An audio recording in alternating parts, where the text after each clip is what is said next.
का स्मरण करते हैं, उच्चारण करते हैं, एक बार भी हमारे मुख से भगवान के नाम का स्मरण या उच्चारण निकलता है तो हमारा जीवन सार्थक हो जाता है। रामचरितमानस में तुलसी बाबा ने बहुत कुछ लिखा।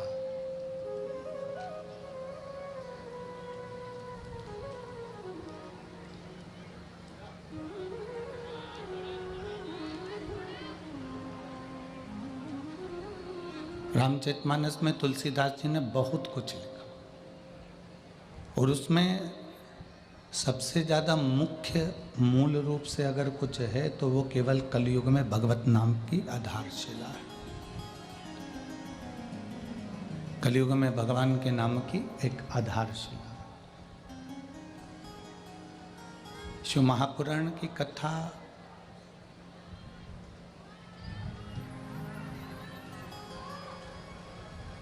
पीछे आवाज नहीं है कहीं पर भी।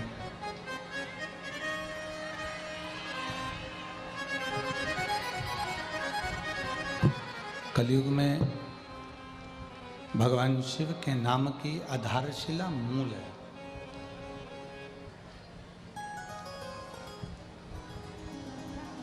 एक तो मानव का शरीर मिल जाना यह कठिन, और उसमें भी मानव का शरीर मिलने के बाद यदि भगवान का भजन, गला पकड़ रहा है माइक बहुत ज़्यादा, भगवान के नाम की अगर आधारशिला मिल भी जाए और मानव का शरीर अगर मिल भी जाए, मनुष्य का शरीर अगर प्राप्त भी हो गया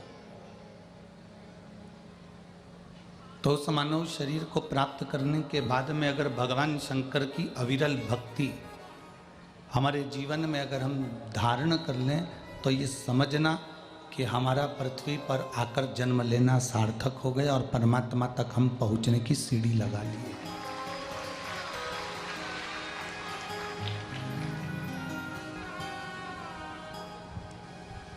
शरीर मिलने के बाद यदि भगवान शंकर की अविरल भक्ति, भगवान शिव की अविरल भक्ति यदि हम प्राप्त करना प्रारंभ कर दिए, भगवान शंकर की अविरल भक्ति को यदि हमने जान लिया, शिव तत्व को हमने प्राप्त करना प्रारंभ कर दिया, तो समझ लें कि हम शिव तत्व को प्राप्त कर कर परमात्मा को प्राप्त करने में देरी नहीं है। राम भजना है तो शिव को भजना पड़ेगा। कृष्ण आवाज पकड़ रहा, आवाज खींच रहा है वो। राम को भजना है तो हमको शिव को भजना पड़ेगा। कृष्ण को भजना है तो हमको शिव को भजना पड़ेगा। दत्त को भजना है तो भी हमको शिव को भजना पड़ेगा। भगवान शंकर को भजना पड़ेगा। देवी का भजन करना है तो भी हमें शिव का भजन करना पड़ेगा।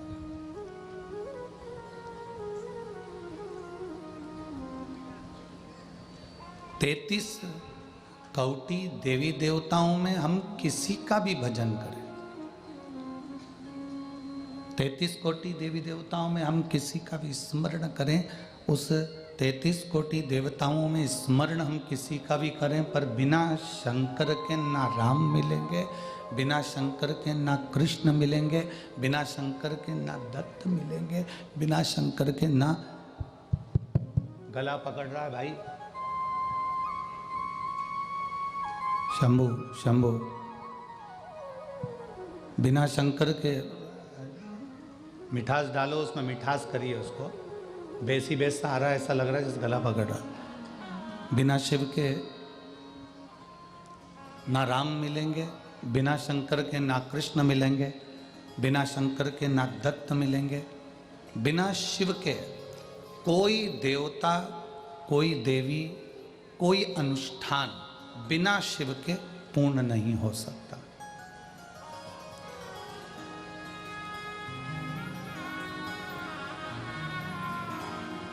आप तक प्रयास कर लो,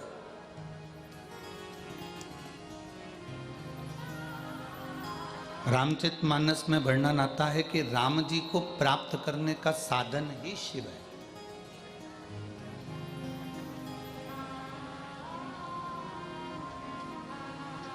श्रीमद् भागवत में प्रसंग आता है कि भगवान कृष्ण को प्राप्त करने का साधन ही शिव है।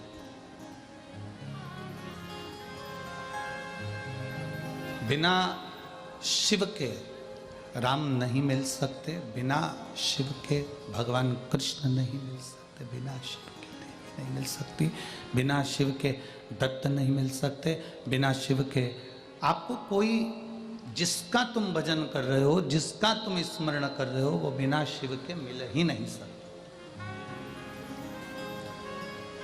वो मिलेगा ही नहीं।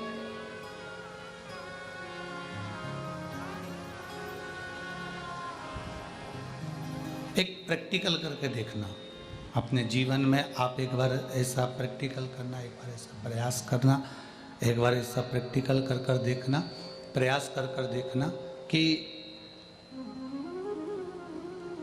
आप किसी भी देवता की माला करना, जो तुम्हारा मन पड़ जाए उस देवता की माला करो, उस देवी की माला करो। हमारी तरफ से पूर्ण तरह से स्वतंत्र है, पूर्ण तरह से छूट है।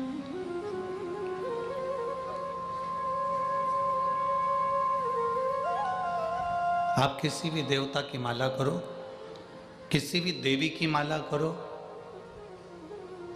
एक लोटा जल यदि आप भगवान शंकर को समर्पित कर कर आसन लगाकर माला करने बैठे हो, भगवान को भजने के लिए बैठे हो, शिव को जल चढ़ाकर अगर तुम भगवान का भजन करने बैठे हो, तो निश्चित तुमने जो माला करी है उसका फल तुम्हें 3 से 4 दिन में मिल ही जाता है। अगर शंकर को जल चढ़ाकर तुम माला करने बैठे हो तो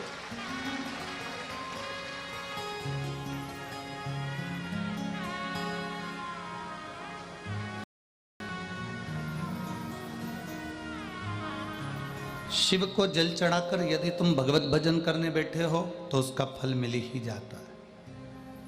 आप में से कितने लोग हैं जिन्होंने रामायण पढ़ी है या सुनी है? सबने पढ़ी है ना? रखो हाथ। कभी तो पढ़ी होगी, कभी तो सुनी होगी, कभी तो स्मरण किया होगा।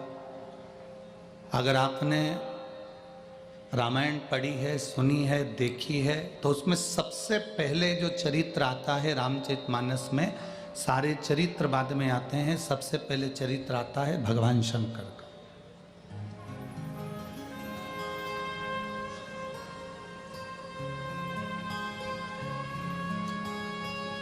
सारे जितने चरित्र आएंगे रामचरितमानस के, जितने संवाद आएंगे रामचरितमानस के, उन सारे चरित्रों से पहले, उन सारे संवादों से पहले, सबसे पहले शिव का संवाद है। सबसे पहले शंकर भगवान का संवाद। कारण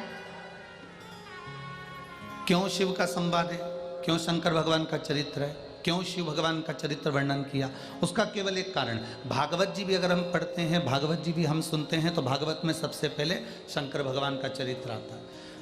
विष्णु पुराण का हम स्मरण करते हैं तो सबसे पहले शिव जी का वर्णन आता है। कूर्म पुराण पढ़ते हैं, आप जितनी पुराणों का स्मरण करोगे उसमें सबसे पहले शंकर भगवान का स्मरण किया गया।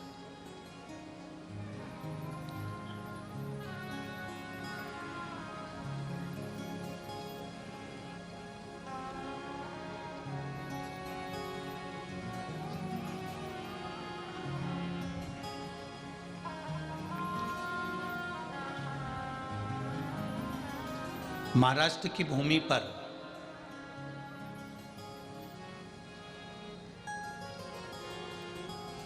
एक शिवजी का मंदिर ऐसा है जिस भूमि पर 2 संत एक साथ बैठकर भगवान शंकर की भक्ति करें।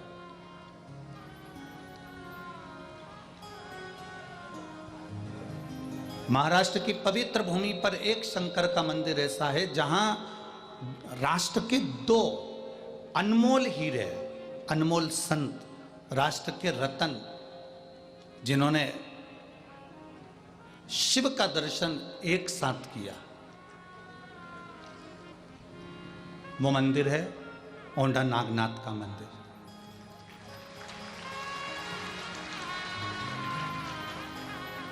औंढा नागनाथ के मंदिर में जब नामदेव जी महाराज भजन करने के लिए अंदर गए और वहां के पुजारी ब्राह्मण जन ने उन नामदेव जी महाराज को इस नृत्य करते हुए देखकर क्रोधित हो गए और उनको उठाकर मंदिर के पीछे फेंक दिया। गुरु नानक देव वहां से आ रहे थे और गुरु नानक देव जी अपनी मस्ती में मस्त, संत होता ही है, भगवान की भक्ति में इतना मस्त रहता है कि उसको दूसरे से कोई मतलब ही नहीं रहता।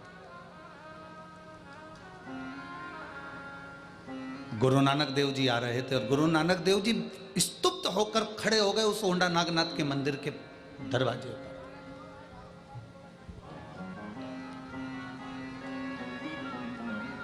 जब गुरु नानक देव जी ने देखा कि नामदेव जी महाराज और मंदिर के पीछे पड़े,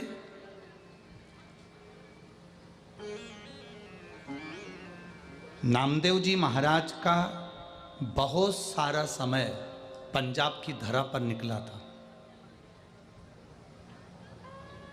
कई शास्त्रों में तो वर्णन मिलता है कि 18 वर्ष तक संत नामदेव जी महाराज पंजाब की धरा पर गुरु नानक देव जी महाराज के सानिध्य में रहे। हमारे शास्त्र वर्णन करते हैं।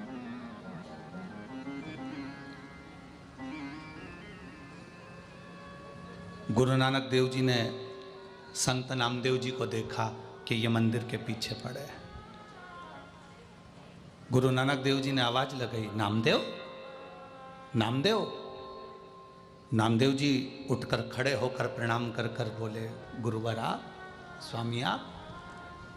गुरु नानक देव जी ने पूछा, नामदेव तुम्हें तो मंदिर के अंदर होना चाहिए था, तो तुम मंदिर के बाहर क्या कर रहे हो?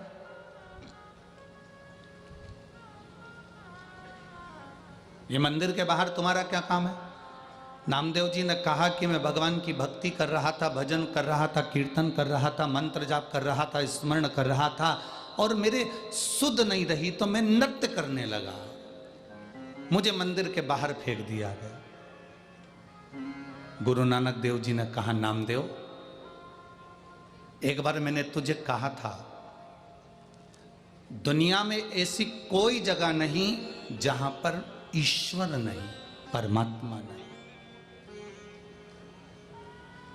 हर एक में रब समाया, हर एक में रब का वासा है। नामदेव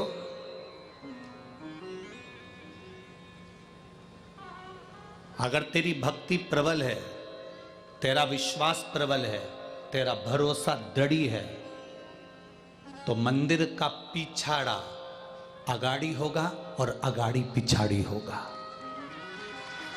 मंदिर का जो पीछे का हिस्सा है वो आगे हो जाएगा और आगे का हिस्सा पीछे। अगर तेरा विश्वास पक्का है, तेरा भरोसा पक्का है, तेरी दृढ़ता पक्की है, तो ये होकर ही रहेगा। सब कुछ विश्वास पर। ये जायसवाल परिवार में कथा हो रही है। श्री राजकुमार जी जायसवाल इस कथा को लिए हैं। कलयुग में कथा करवाना बहुत कठिन विषय है, बहुत कठिन। और मैं राजकुमार जी जायसवाल जी को धन्यवाद दूंगा और उनकी धर्मपत्नी सौभाग्यवती श्रद्धा जी जायसवाल जी को धन्यवाद दूंगा कि आप दोनों का जो विश्वास है, आप दोनों का जो दृढ़ता है, इतना विश्वास आपका सालासर बालाजी के प्रति और शिव जी के प्रति इतना दृढ़ है कि भोलेनाथ को आपके यहाँ कथा करने के लिए आना ही पड़ा। ये भरोसा, ये विश्वास। और आप मानेंगे नहीं, मैं ये इस कथा को लाखों लोग आस्था चैनल पर देख रहे हैं, फेसबुक यूट्यूब पर श्रवण कर रहे हैं और कई लोग इस कथा को श्रवण कर रहे हैं। यवतमाल जिले से कई बार कथा के लिए फ़ोन आए। हमने एक ही बात उन लोगों को कही कि भाई ये कथा तो बनी में चली गई है, और वो भी यवतमाल जिले के अंतर्गत, वो भी यवतमाल जिले के अंतर्गत ही आती है। तो कथा तो कहीं पर है, कथा तो जिले के अंदर ही हो रही है, उस कथा का लाभ आप सब लो। पर मुख्य एक ही बात कहने में आती है कि कहीं पूर्वजों का भाग्य प्रबल होगा, कहीं तुम्हारे माता पिता का भाग्य प्रबल होगा, कहीं उनका पुण्य भाग्य प्रबल होगा, और आप लोगों के पुण्य की गुल्लक भराई होगी, तब जाकर ये शिव महापुराण की कथा बनने में आई होगी। ये प्रभु कृपा से।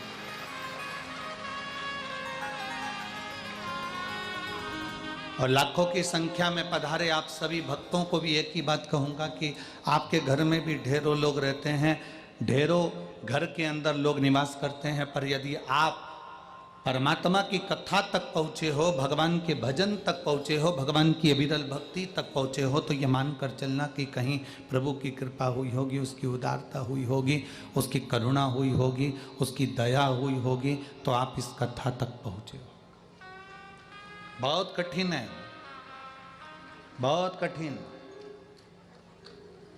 दुनिया को अपना बनाया जा सकता है, पर अपनों को अपना नहीं बनाया जा सकता। बहुत कठिन है महाराज।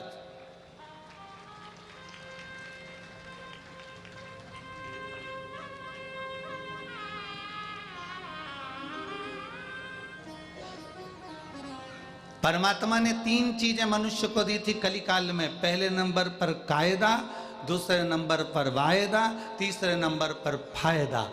अब 2 चीजें कलयुग से चली गई। पहले नंबर का कायदा, ना बड़ों का, ना छोटे का, ना नीचों का, ना ऊंचे का, ना किसी का, ना किसी का, कोई बड़ा कोई छोटा, कोई कैसा, किसी का कोई कायदा नहीं करता। दूसरे नंबर पर वादा।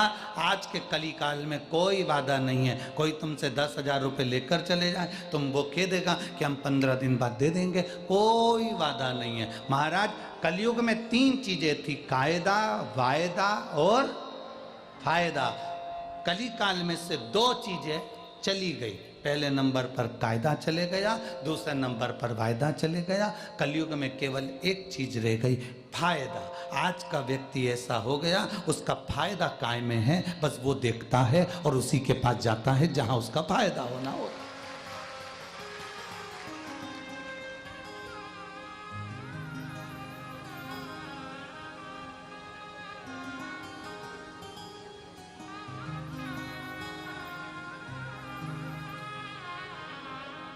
थोड़ा सा कायदा करिए, थोड़ा सा सम्मान करना सीखिए, थोड़ा सा कायदा करना सीखिए, थोड़ा सा आदर करना सीखिए, थोड़ा सत्कार करना सीखिए, थोड़ा सम्मान करना सीखिए। जो वादा किया है उसको निभाने का एक प्रयास करिए। जो वादा आपने किया उसको निभाने का प्रयास करो।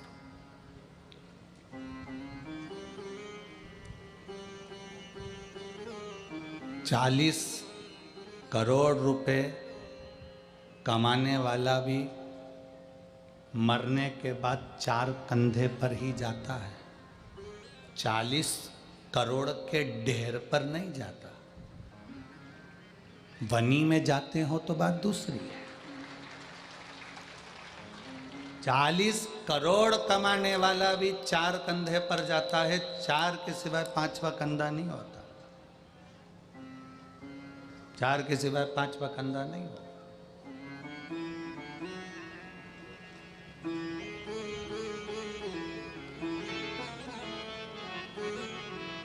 सती मैया का विवाह भगवान शिव के साथ में हो रहा है।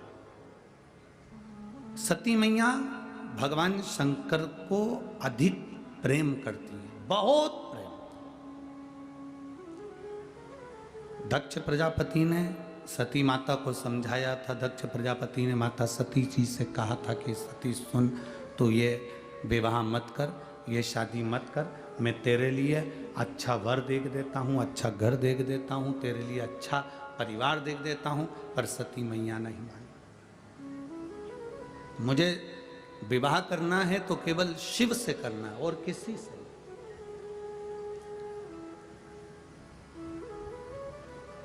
उसके सिवाय मुझे विवाह ही नहीं करना। मैं अगर विवाह करूंगी तो भगवान शंकर से करूंगी, शंकर के सिवा मैं किसी से नहीं।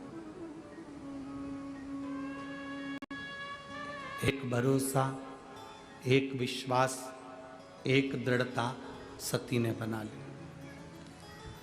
माता सती ने एक दृढ़ता बना ली, एक विश्वास बना लिया, एक भरोसा बना लिया।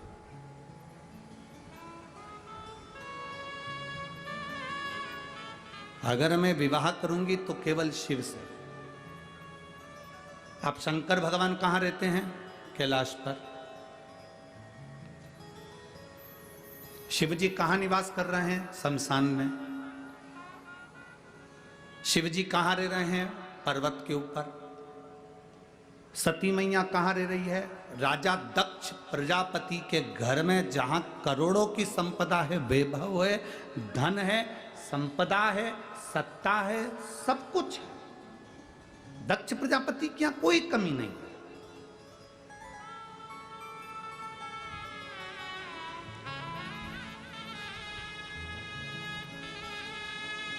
समझाया जा रहा है, सती मेरी बात मान ले तो विवाह मत कर। सती मेरी बात मान ले तो शिव से विवाह मत कर। तू और किसी से विवाह कर लेगी मैं चल जाएगा। कोई धनपति, कोई वैभवपति, कोई सत्तापति, कोई हमेशा ढूंढ लेते हैं जिसके साथ में सती तुम विवाह कर लो। सती तुम विवाह कर लो, हम ढूंढ लेते। सती ने सती कहती हैं मैं विवाह करूंगी तो केवल देवाधिदेव महादेव से करूंगी, इसके सिवा विवाह नहीं करूंगी। दक्ष प्रजापति ने भगवान शंकर को बुलाकर एक बात बड़ी सुंदर कही, और एक एक लड़के की बुद्धि में ये बात बैठना चाहिए जो शंकर भगवान ने दक्ष प्रजापति से कही। पहले दक्ष की बात सुन लेना, उसके बाद शंकर जी की बात सुन लेना। विवाह करने वाला लड़का, विवाह करने वाला वर, उसके मुख पर शिव महापुराण का यह संवाद अब उसकी जिह्वा पर होना चाहिए।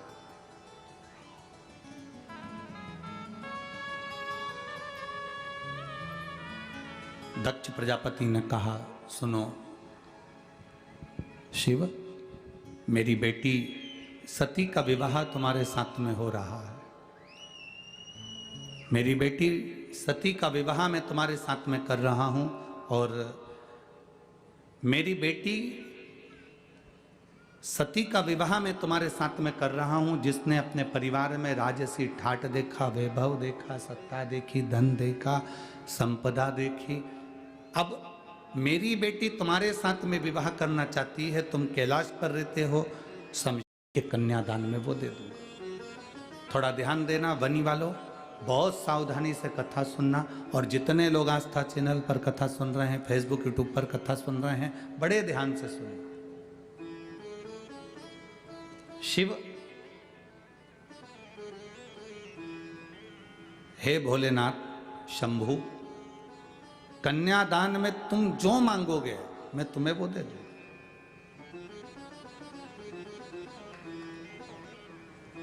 आज मेरी बेटी बिहार रही है, तुम्हें जो चाहिए मांगो। भोलेनाथ जी ने कहा दक्ष प्रजापति को देखकर। दक्ष प्रजापति को जब देखा तो देखकर भगवान शिव ने, भगवान शंकर ने, ओगरदानी ने, त्रिकालदर्शी ने, कैलाशी ने, अविनाशी भगवान शिव ने देखा। और भगवान शंकर ने देखते ही दक्ष प्रजापति के हाथ जोड़ते हुए, क्योंकि ये सती के पिता हैं, मेरे ससुर हैं, सती के पिता हैं, मेरे ससुर हैं, तो हाथ जोड़ते जोड़ते उन्होंने निवेदन किया। हाथ जोड़कर निवेदन करा दक्ष प्रजापति से, ससुर जी, पिताजी, मैं आपकी बेटी की मांग में जो सिंदूर भरूंगा, बस वो सिंदूर भरी हुई बेटी मुझे कन्यादान में दे देना, और वही इतना वर जरूर देना कि सिंदूर जो उसकी मांग में भरा गया है, वो सिंदूर मांग में भरी हुई बेटी आज डोली में बैठ रही है और ये वर देना कि वो मांग में सिंदूर भरी हुई बेटी एक दिन अंतिम समय पर अर्थी में परिलेटी, उसके मांग में सिंदूर भरा हो, बिना सिंदूर के वो अर्थी पर भी ना लेटे।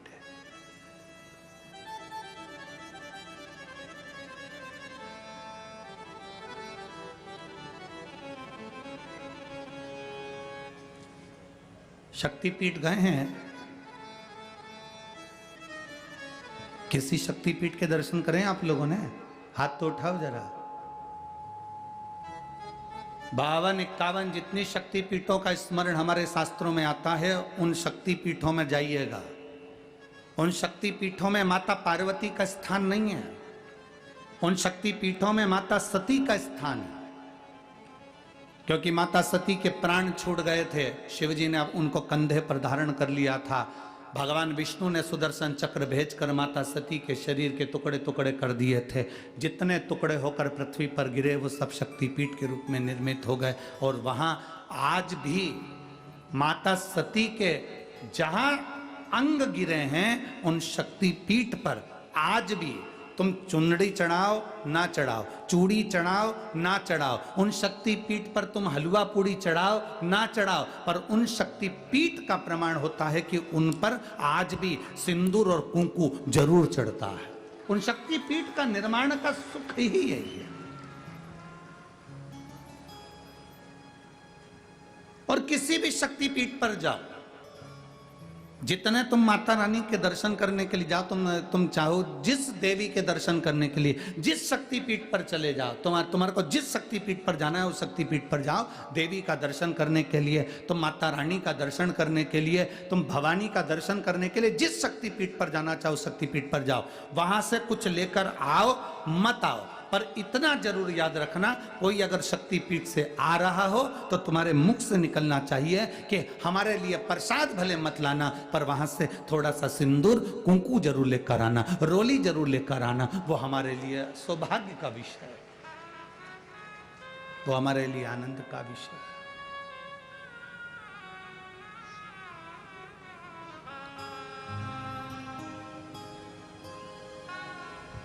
महाराज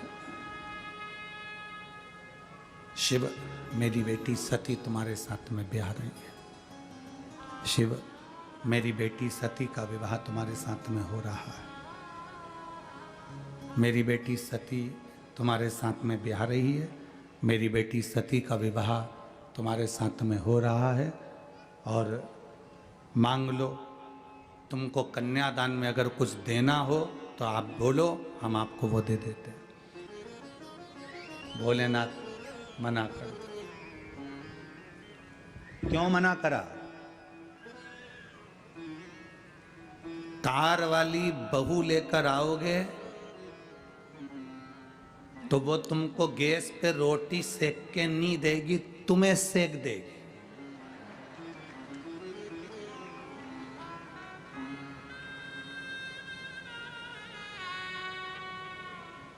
पर संस्कार वाली बहू लेकर आओगे तो जैसे वनी में शिव महापुराण की कथा हो रही है, ऐसी कथा तुम्हारे यहां भी हो जाएगी अगर संस्कार वाली लाओ।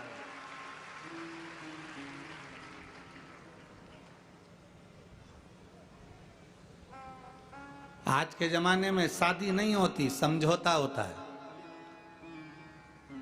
आज के जमाने में विवाह नहीं है, आज के जमाने में खरीदारी है। रिश्ता जहां होता है वहां पहले बात हो जाती है, 10 लाख का, 15 लाख का, 20 लाख का। और माँ बाप भी धन्य हैं जो खरीद भी लेते हैं, क्योंकि इनकी आदत में है। बेटी छोटी थी तो उसके लिए 10 रुपए की उनने टॉफी खरीदी। बेटी बड़ी हो गई, 10,000 की साइकिल खरीदी। बेटी और बड़ी हो गई तो 2-5 लाख की गाड़ी खरीद ली, 2-5 लाख रुपए की गाड़ी। बेटी और बड़ी हो गई तो उन्होंने सोचा अब क्या खरीदें, तो उन्होंने कहा लड़की की शादी करना है तो दूल्हा खरीद लो।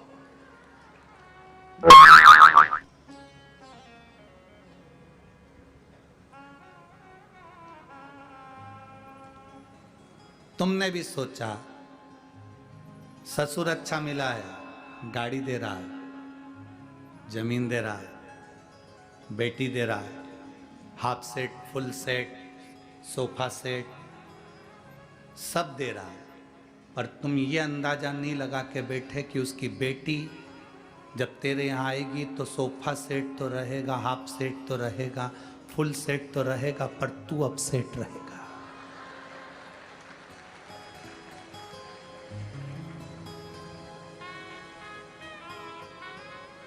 तुमने ये अंदाजा नहीं लगाया कि तेरा क्या होगा कालिया।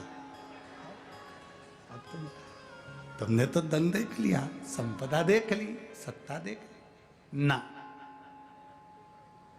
बहुत ध्यान देना शिव महापुराण की कथा पर। अगर तुम्हारी बेटी संस्कारित है, तुम्हारी बेटी में संस्कार हैं, तो करोड़ों का धन मत देखना, बेटी के लिए वर देखना, लड़का नहीं वर देखना।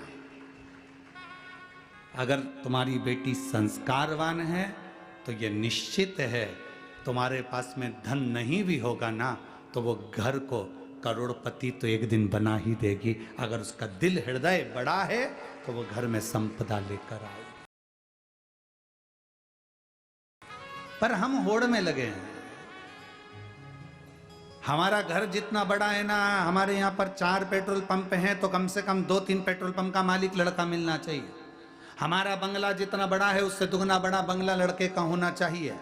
हमारी बेटी के अनुसार रामचरितमानस कहती है सीता जी 4 वर्ष की अवस्था में धनुष बाण उठाकर चढ़ा देती थी, तो जनक जी ने यह संकल्प ले लिया था कि सीता का विवाह उसी के साथ करूंगा जो धनुष को उठाकर चढ़ा देगा। अर्थात ये हमारी सोच होना चाहिए कि बेटी तुम्हारी जितनी विद्वान है, बेटी तुम्हारी जितनी समझदार है, उससे दुगना समझदार उसका वर होना चाहिए, धन नहीं।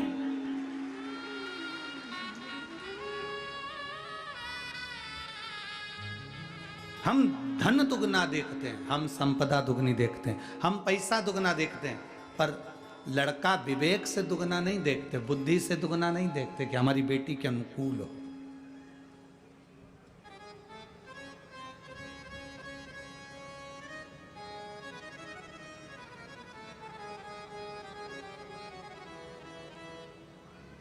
खूब दिया, खूब। ओ बेटी ससुराल में रहियो तू चांद बन के। तुम भी बोलो एक बार, बेटी ससुराल में रहियो तू चांद बन के। हीरा और पन्ना की दुकान बन के,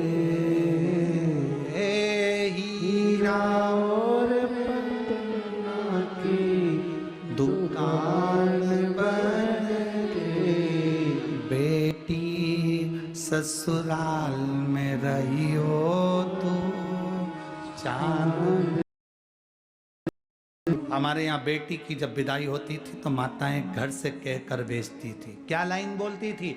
ओ बेटी ससुराल में रहियो तू, बोलो रे बनी वालो, चांद। कौन सी दुकान? जम के बोलो जरा। हीरा और पन्ना की दुकान बन के, हीरा और पन्ना की दुकान बन के। इस लाइन में पान की दुकान नहीं बोली, क्योंकि पान की दुकान चारों तरफ से खुली होती है और सुनार की दुकान, हीरे पन्ने की दुकान चारों तरफ से बंद होती है। इसलिए बेटी हीरा और पन्ना की दुकान पर के, बेटी ससुराल में रहियो तू चांद बन के। पान की दुकान की तरह नहीं।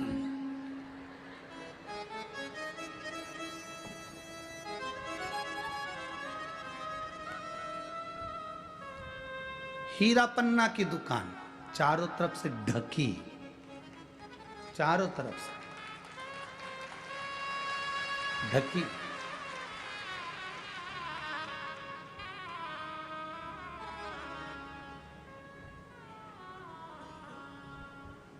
एक लाइन और बड़ी सुंदर है इस गीत में।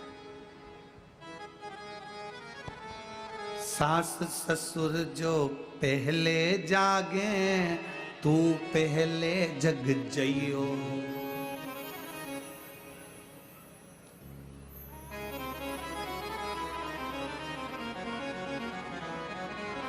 अब तुम भी बोल लो जरा इस लाइन को। सास ससुर जो पहले जागे, तू पहले जग जइयो।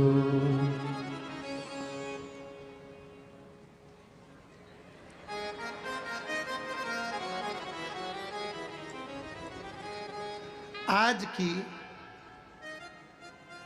पहले जग जाए, ये जब जागती है जब बच्चों को स्कूल पहुंचाना हो उसके आधे घंटे पहले, और जो गरजना चालू होती, उठ जा।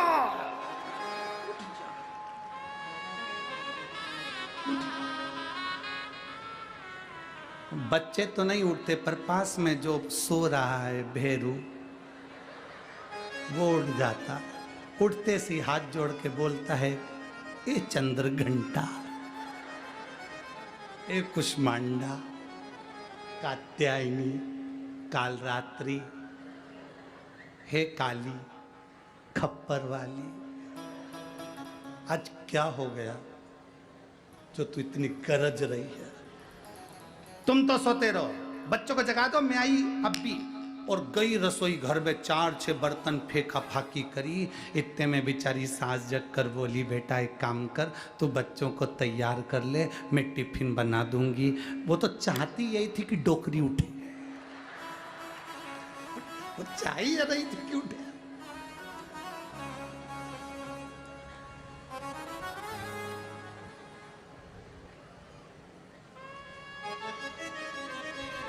जब तक बच्चे स्कूल नहीं पहुंच जाएं तब तक इतनी चिल्लाए, इतनी चिल्लाए, इतनी चिल्लाए, और बच्चे जब स्कूल पहुंच जाएं तो बच्चे भी घर के पांव पड़ के जाते हैं, हाथ हिला के जाते हैं।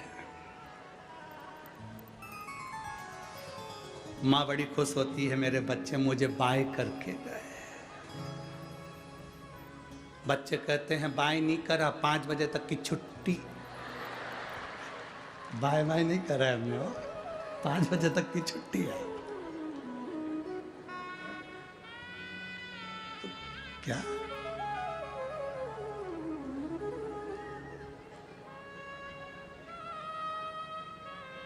कितना कितना वर्णन है महाराज, कितना। फिर इस लाइन में एक लाइन और कही गई, सास ससुर जो भोजन करिए, नित नित भोजन पहियो। अगर घर के बड़े भोजन कर रहे हैं तो पहले उनको भोजन कराओ, उसके बाद स्वयं भोजन ग्रहण करो। पर हमारे यहाँ पर सिखाकर भेजा जाता है, जितना बन सके उतना काम करना। भूख लगे नीचे से बना के अपने कमरे में ले जाके चढ़ जाओ।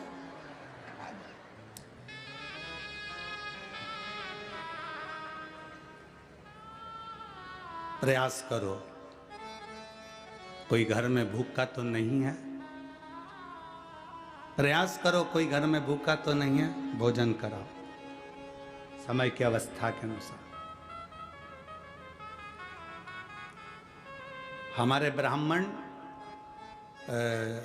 भैया राजकुमार जी जायसवाल जी के यहाँ पर मंडल बना रहे थे, पूजन के जो मंडल होते हैं वो मंडल बना रहे थे। तो उनकी धर्मपत्नी वो श्रद्धा जीजी बाई वो ब्राह्मणों से बोली, पंडित जी मंडल बाद में बनाना, पहले भोजन करके आओ। उन्होंने कहा नहीं, हम पहले मंडल बना देते हैं पूजन के, फिर हम भोजन कर लेंगे। नहीं, पहले भोजन करो, उसके बाद मंडल बनाओ। जाओ जरा, हम पहले मंडल